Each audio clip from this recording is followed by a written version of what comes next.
Hello guys, welcome back to this channel. Guys, इस video में हम लोग बात करेंगे सेंट्रल बैंक ऑफ इंडिया के बारे में।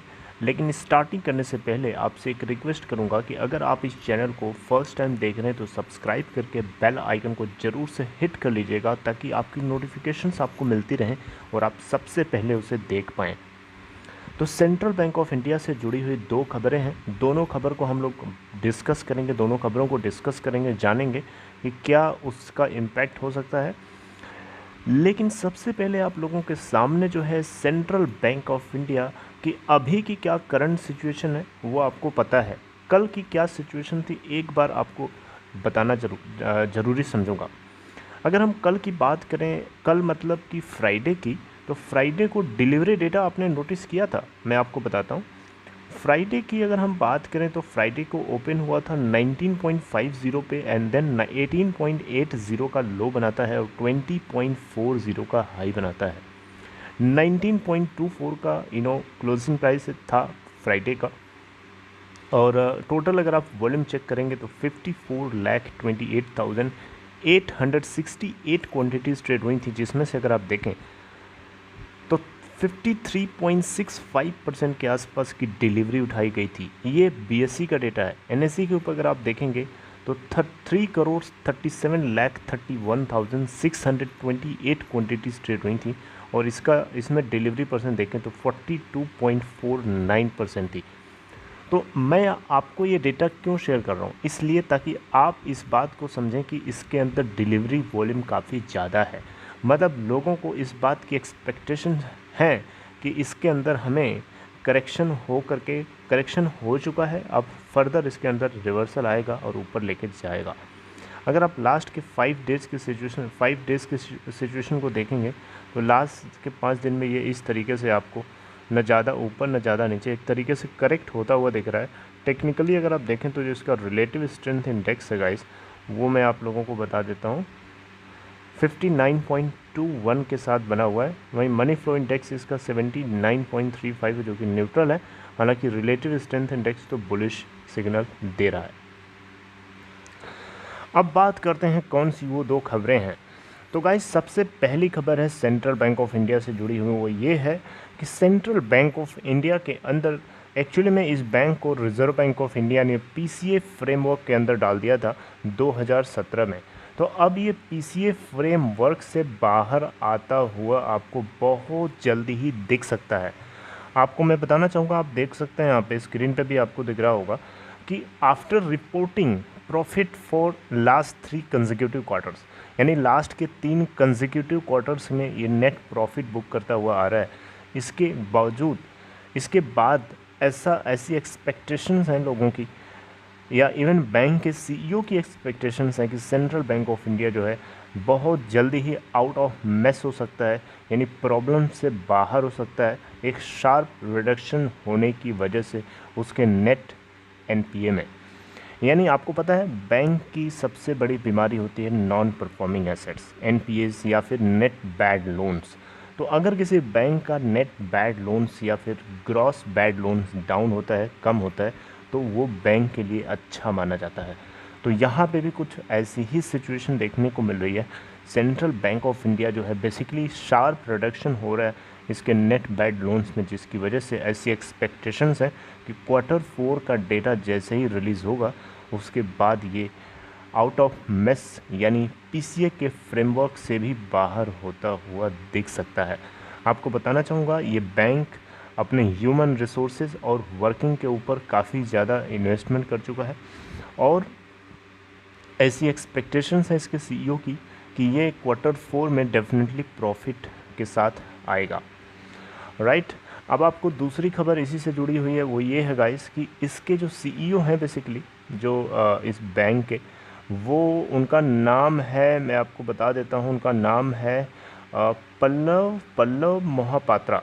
ऑलराइट, पल्लव मोहपात्रा, पता नहीं मैं नाम इनका सही बोल पा रहा हूँ कि नहीं, लेकिन आप देख भी सकते हैं।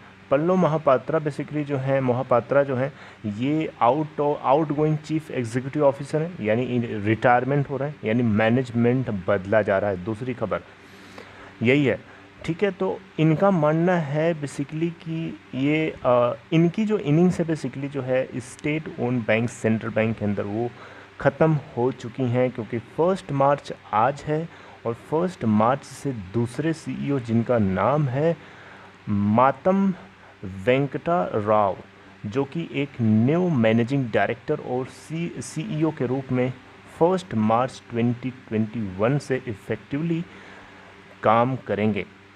ऑलराइट।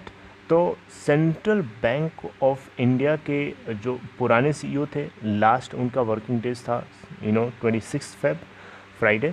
तो आप देख सकते हैं यहाँ पे इस बात को लेकर के काफ़ी ज़्यादा इसके शेयर्स में भी हमें गिरावट देखने को मिली थी। लेकिन चलिए ठीक है, शेयर्स में गिरावट होना उसके मैनेजमेंट से उतना ज़्यादा इंटरलिंक्ड नहीं होता है, ऑल्दो कह सकते हो होता भी है, क्योंकि मैनेजमेंट जो होता है उसका डिपेंड करता है कि वो किस तरीके से काम किया है। तो यहाँ पे बेसिकली जो महापात्रा जी हैं, इनका मानना है कि बैंक लास्ट के 3 क्वार्टर्स में प्रॉफिट पिछले फिजिकल ईयर में भी बुक किया था, लेकिन 4th क्वार्टर आते आते लॉस बुक कर गया था। लेकिन इस बार ऐसा नहीं है। इस फिजिकल ईयर 2021 के अंदर ऐसा मानना है इनका कि लास्ट के कंसेक्यूटिव 3 क्वार्टर्स में प्रॉफिट बुक किया है। क्वार्टर 4 के अंदर भी एक अच्छे प्रॉफिट के साथ बाहर आएगा सेंट्रल बैंक ऑफ इंडिया। आगे देखें गाइस, तो इसमें जो है बताया गया है बेसिकली कि जो लेंडर है central bank of India, quarter 4 के लिए बेसिकली फिजिकल ईयर 2021 जो चल रहा है अभी करंटली, इसके क्वार्टर 4 के लिए काफ़ी इन्होंने हायर प्रोविज़न कर रखा है। ठीक है, वेज सेटलमेंट के लिए और इसके अलावा और भी चीज़ों के लिए। तो इसलिए यहाँ पे जो रिटर्न है एसेट्स के ऊपर वो काफ़ी ज़्यादा पॉजिटिव है, 0.19%, ऐसा महापात्रा जी का कहना है, जो कि outgoing MD and CEO इस बैंक के हैं, ऑल्दो वो निकल चुके हैं। According to a presentation file with BSE, यानी BSE को फाइल करते समय basically central bank of India ने एक चीज़ और अपडेट किया कि सुप्रीम कोर्ट के इंटरिम ऑर्डर को हम काउंट करें तो सुप्रीम कोर्ट ने बैंक्स को अलाउ नहीं किया है कि वो NPS को रिकॉग्नाइज करें। तो 1 सितंबर 2020 के आगे से कोई न्यू NPA की सिचुएशन काउंट नहीं हुई है। राइट। तो यहाँ पे नेट NPA की बात करें तो 4.73% के आसपास जो है निकल के आता है एज ऑफ December 31, 2020 क्वार्टर 3 के लिए। और आर यू गेटिंग? तो यहाँ पे अगर हम बात करें एक प्रोफार्मा NPA की, प्रोफार्मा NPA मतलब हम बात करेंगे एब्सेंस ऑफ कोर्ट वर्डिक्ट। हम मान के चलेंगे कि जो कोर्ट है, सुप्रीम कोर्ट है, उसका वर्डिक्ट नहीं है, उस केस में जो NPA होगा उसे हम प्रोफार्मा NPA बोलते हैं। वो 6.58% के आसपास निकल के आता है दिसंबर 2020 के क्वार्टर के लिए। बात है 2017 की। रिजर्व बैंक ऑफ इंडिया क्या करता है, सेंट्रल बैंक ऑफ इंडिया को PCA रिजाइम के अंडर में डाल देता है 2017 के जून महीने में। ऐसा क्यों? क्योंकि इस बैंक के पास, सेंट्रल बैंक ऑफ इंडिया के पास नेट नॉन परफॉर्मिंग एसेट्स बहुत ज़्यादा बढ़ गई थी, नेगेटिव रिटर्न्स आ रहे थे एसेट्स के ऊपर। जबकि इस बार ऐसा नहीं है, ऐसा नेगेटिव तो छोड़ दीजिए, इस बार जो है 0.19% का पॉजिटिव एसेट पे रिटर्न आने की एक्सपेक्टेशंस है, ऐसा आउटगोइंग CEO का कहना है। लेकिन 2017 में नेगेटिव रिटर्न थे एसेट्स के ऊपर, जिसकी वजह से इसको PCA फ्रेमवर्क के अंदर RBI ने डाल दिया था। तो उस समय अगर आप देखें तो इसका जो नेट NPA था 10.2% के आसपास का था at the end of March 2017। ठीक है।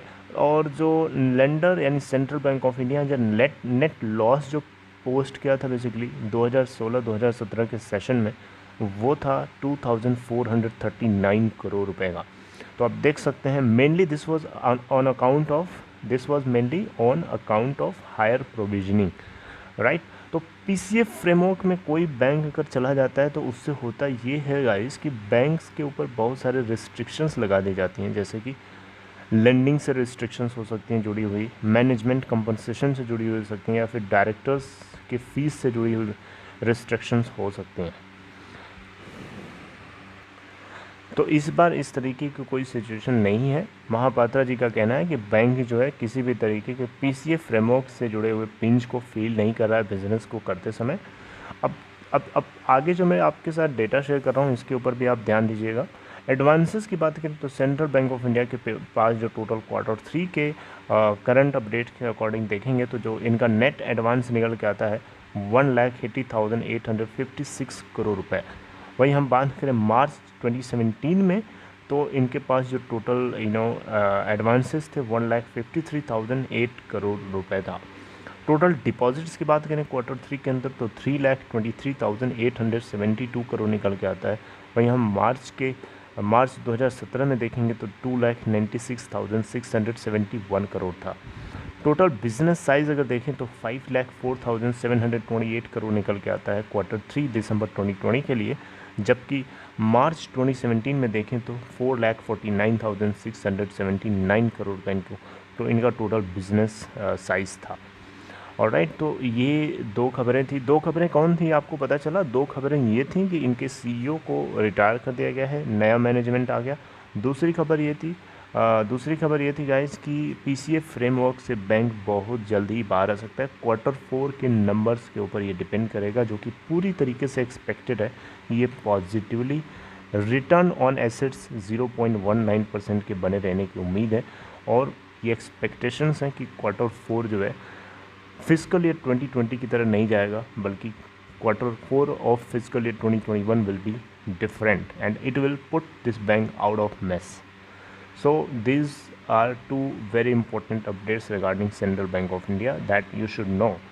So this is all. I would like to terminate my talks right here, guys. If you like this content, please give a thumbs up, and if you are interested to open Demat or trading account, there is a link in description box of this video. Click on that link to open an account in Upstox. See you next time, guys. Till then, take care.